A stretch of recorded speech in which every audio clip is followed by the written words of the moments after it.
Little Lumpy. Well, you know, I did share that with you all in the fall. Little Lumpy was my nickname when I was a child. I would crawl under the covers over my head, and I'd sleep in a ball, and I looked like a little lump. And so some of the aspects that you saw today, some of the aspects that we talked about over the fall, come from my life. And there are others that were made up. So it is both fictional and non-fictional.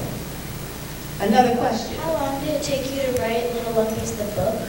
The book I actually wrote in one sitting. Now the book, if I were to put it on one sheet, on a piece of paper, it would have been one sheet.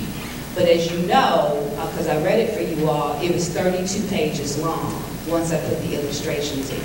So it didn't take us long, did not take me long to write Little Lumpy's Book of Blessings. Let me ask that same question about Little Lumpy's launch, because that was a completely different process, because George and I wrote it together. So I'm going to ask George to talk about that a little bit. Well, Dr. Lewis is very detailed,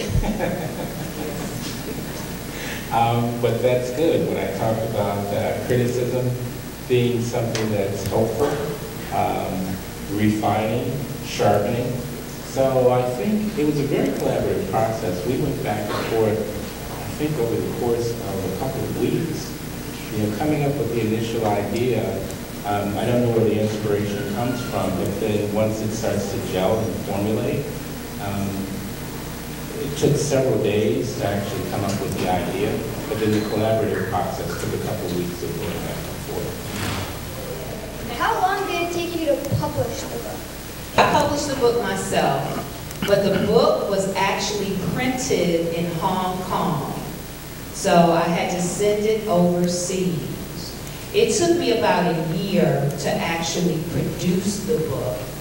And then when it was released, that's when it was published. I promoted it for a number of years quite successfully. Next question. When you tried to make the book, were you close to your original goal, or did your goal change over time? One of the things that happens when you set a goal, you have to put a plan in place.